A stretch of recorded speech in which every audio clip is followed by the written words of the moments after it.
this is Bubba's and James. In this podcast, we're going to talk about Frankenstein, specifically the theme of creator and created. We're going to ask each other kind of some questions, some general questions, and kind of dive into the whole theme.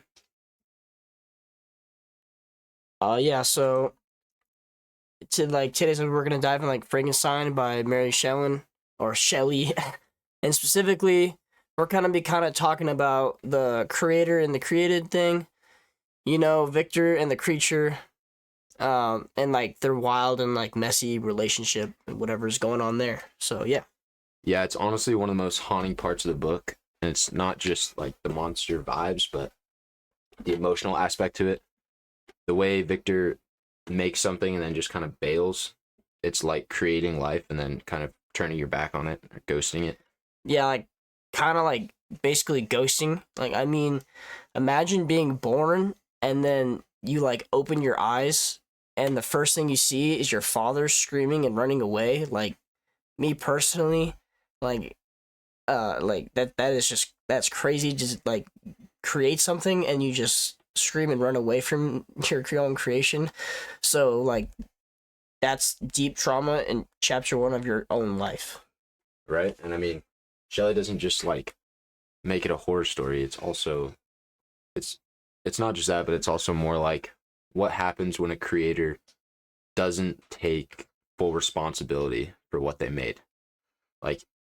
It's not about just going too far, it's also just about abandonment, and in that identity and the need for connection. And when you abandon something, a lot of problems come from that. Yeah, I see that exactly. So, and the creature, he doesn't really start off evil. He's actually more as we read, he's more curious and even gentle. And he learns language, he reads books, and he just wants to belong to society and not cast it out. But the world sees his appearance and kind of treats him terribly because he looks like a monster. So over time, he starts to become a monster and terrorizing people. So yeah, it's such a painful concept because he's shaped by his own rejection of his creator. And you could even say that Victor didn't just make him physically, but he also is the reason, and he created his own emotional downfall just by being absent from him being created. Because when he's absent, emotionally, the creature falls apart, and the creature doesn't really know what he was created for. And there's that one quote: "I ought to be thy Adam, but I am rather the fallen angel." And that quote kind of lines up with that. Yeah, so that line is pretty important to this theme. The creature sees himself in these stories he reads, I believe it was Paradise Lost, and he also read a little bit of the Bible, I believe. He tries to make sense of how of his existence through them, but instead of being God's beloved creature or creation, he kind of feels like Satan of Paradise Lost, because we read in Paradise Lost, Satan feels casted out of heaven by God. So it's kind of through those lines. Yeah, for sure. And I think Shelley is also asking us who really is the monster in this book, because in one way Victor kind of plays God, but then he doesn't act godly at all. Yeah, just kind of exactly. No guidance, no love, and no ownership of what he created. Just kind of guilt and running away. And if you bring life into the world, do you owe it care? That's kind of the big question thrown under. Your parents are responsible for you. The same way, if you bring creation into this world, whatever it is, you kind of owe it something. Yeah, so kind of with God, God would never create something and just full on just hate it and run away. God only creates stuff that is good in his eyes, and that's what we read in Genesis. But that's the whole heart of the theme. Kind of creator versus created, but it's not just about Frankenstein and the creature. It's also about power and how those uh with it, like treat those they make more influence, kind of make more influence, and it kind of like shows like real life parents and like technology in like kind of like AI now, basically. If you see what I'm trying to say.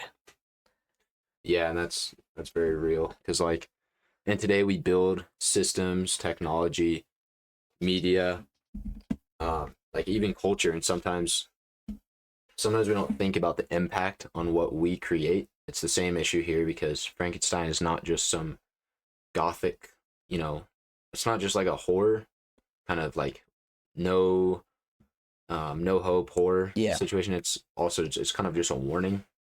So if you think about it, why this book was written, it's kind of like a warning to maybe today's society.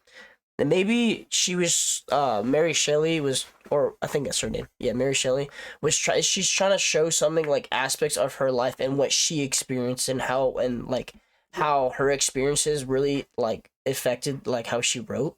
Yeah, So yeah. for sure. But back to the creature, what really gets me is that he asks for a connection. Like he asks for I think he asked Victor for a wife, Yeah. and because he just feels so like lonely and casted out by society. Um, not to destroy stuff, but like, and not to rule the world, but like he's just so tired of being alone and neglected, Yeah. and I think it's pretty cruel that Victor refuses. And I could see why Victor refuses just because how much chaos uh not Frankenstein, how much chaos the creature brings to the world. Yeah. And well, and also that's partly Victor's fault as well, because he was the one that created him and ran away. So Victor honestly should be taking full responsibility for this entire situation. Yeah, I agree. And that moment's kind of heartbreaking because like the one person who could give him some peace just kind of doubles down on rejection and just is more harsh on just rejecting the creature, when he's the only one that could provide some answer. But then I understand. The creature just basically comes to the conclusion, and that's like, fine, I can't have love, so I'll give you fear. Basically, it's the only way he can get Victor's attention, because if Victor's not giving him what he wants, he can at least cause some sort of disruption to get his attention. Yeah, exactly. And it's really tragic. It's a tragic feedback loop, kind of. So the creature lashes out. Victor gets more scared and cruel, and the whole thing kind of spirals. It's like it's a prime example of what happens when empathy is completely missing from a relationship. Just because, like, if you have no empathy in a relationship, it's the entire relationship is literally just gonna spiral down into, it's just gonna be destroyed. So yeah, and then Shelley, the author, really kind of turns the rules in the book. The quote unquote monster becomes more human than the actual human. The monster experiences tons of emotion, like vulnerability, pain, and regret. And then so at the same time, meanwhile, Victor is just kind of obsessed with glory or running from the consequences of his own creation. So the creature in some way has become more human in the emotional aspect. yeah, like when Victor dies at the end, chasing the creature, it's not very satisfying. It feels kind of like empty. Like, and the creature, he grieves, he mourns his creator, even though after all of that time and after all that pain he went through because of his creator, it's really honestly, it's kind of cool to see, like, he really shows his emotional side, because he takes more of like a godly standpoint of like grieving even death, instead of cursing his enemy. So for sure. It's pretty wild. Yeah, and it's honestly one of the most emotional endings in like many books, I feel like, because it just kind of looping back to the theme, just creator and created. They're kind of locked together in all the tragedy that occurs in this, because they kind of rely on each other, the whole theme of created and created. And so neither of them get what they want. but instead throughout the book they kind of both shape each other all the way to the end, and that can be seen in like many ways in the world. So this is kind of the takeaway for me. Don't play God unless you're ready to like to be there for what you make, well, what's your creation, Yeah. whether it's kind of like a person or a like a project or an idea. You owe it care. So Shelley knew that basically when was this book like 1800s? So yes, like 200 years ago. Yeah. So yeah, just really just anything you start and create, you should see it through. Yeah, basically exactly. the whole thing. But yeah, it's kind of straight up wisdom. So that's a wrap for today's breakdown of Frankenstein and the creator/created theme. If you like this, go ahead and subscribe. We've got more conversations coming up. Yeah.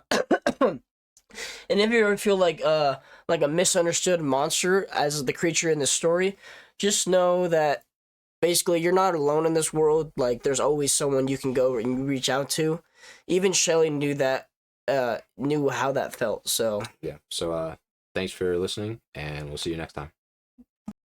All right, before we wrap things up for real, we're gonna answer a couple questions for each other, kind of just quickly, just to wrap things up. some quick fire questions. Quick, yeah. So we're just all gonna be about Frankenstein, obviously. So yeah, just a chill way to reflect on everything we talked about. 6 questions. Let's go. The first question is: if you were in Victor's shoes, do you think you could take responsibility for something you brought to life? It doesn't have to be an actual person, but just like if you created the creature. Honestly, I'd like to say yes, but I think it depends on what I created. If it scared me or like challenged me, I might panic like Victor, but hopefully I'd stick around. But what about you? Yeah, I think I could be. Depends, obviously, what it is, but I'd probably be overwhelmed at first. I don't think I would dip. I mean, it's easy to say that, but I don't think I would dip if I made something that I'd feel like morally responsible and tied to it. I couldn't just ghost it, you know. Yeah, it's like like having a baby and then just like leaving it to die. So yeah. So second question is: do you think the creature ever had a real chance at happiness, or was he just from day one? Do you think he had no chance? I think he had a like a window of opportunity when he was learning language. When he was learning the English language, watching like that family, it felt like he was this close to being accepted. But once he got rejected there too, it changed like his whole perspective. It changed everything. Yeah, that moment kind of broke him. He seemed kind of hopeful at first, even kind of sweet and caring and, you know, curious, but too much pain closes the door on that. So I think there was definitely times he could have had happiness, but no one gave him a shot at happiness. So yeah, sadly, yeah. And do you want to ask this next question? Yeah, I'll ask this to you. I have a question. Yeah, so who do you feel more sympathy for, the Victor or the creature? And I already know what you're gonna say. Yeah, I think I definitely have more sympathy for the creature, 100%. Just because Victor made all the choices, but then he still ran away. The creature just wanted love and chance, but all he got was pain. So it's kind of not even close for me. But obviously they both have their good and bad parts to them, but I think the creature was a lot more. I 100% agree. I think the exact same thing. Victor had knowledge, like he had knowledge and he knew what he was doing, but he just didn't go through with it. So yeah, the creature had Victor has like knowledge and support, and like he's also pretty wealthy, and the creature had none of that, and all he ever wanted was a connection with society. Yeah, I agree. Do you think that Victor feared the creature, or do you think he was afraid of himself and what he'd done or created? Honestly, deep down, himself. The creature is just a mirror of his guilt. Every time he sees him, it's like facing his own like mistake, his own kind of failure, and he really can't deal with it. Yeah. Yeah, and the creature's kind of just like a walking consequence. It's just Victor's afraid of what it says about him as a creator, not just that the creature could be dangerous, but also that that is his failure. So yeah. Yeah. And do you think if the creature had gotten that companion that he asked for, do you think it would have been different? Like how different do you think the story would have ended if he got that companion? 100%. I think it would have ended way better. Yeah. Really, like he just wanted to be left alone. Like they would have disappeared and lived some like a hidden life, like away from society, because like they were obviously already rejected. Yeah. So he wanted a companion so that he could feel accepted. So yeah, so like the creature wouldn't go off and killing more people. Yeah. So yeah, that's good, but I agree. I think it was kind of desperate. It was a desperate plea for kind of peace, not just power. It was like a peace treaty kind of thing. Yeah, Victor let the fear drive him instead of empathy for the creature, and so then everything just kind of fell apart. Yeah, unfortunately. And our last question: do you think Mary Shelley, the author, saw herself more as the creator or the creature when she wrote this? So, like, how do you think she applied this? How do you think she would have applied this to her life? That's a pretty deep question. I honestly, for me, I think it was a little bit of both. She created a story that like sort of escaped her, like Victor, but I think she felt more like a creature as well. She felt misunderstood, judged, and like even abandoned by like her family, maybe. Yeah, people she loved, and yeah, and then she was young when she wrote this. She was dealing with loss at the time, and she was surrounded by huge personalities in her life, being a lot of people in her family, and I think it kind of brought in more of her loneliness, and she kind of put that into the creature when she wrote it more than anyone realized. Yeah, so it's definitely like a deeper connection with her. Yeah, but anyways, that's a solid wrap up of the questions. I love how the story. It's a great story just to read. It's not just a boring old story. It's got a lot that you can relate to, and a lot of people can relate to and could apply to society. And like a lot of people in this world that feel like just abandoned and left out and not accepted by people. But I mean, at the end of the day, like all you need is God. So yeah, and if you see yourself as a creature, the creator, or both, this book can kind of like really make you think about that and just kind of apply this to your life. But yeah, thanks for joining us on this podcast. If you like it, subscribe and comment down on a question below, and we'll catch you next time. All right.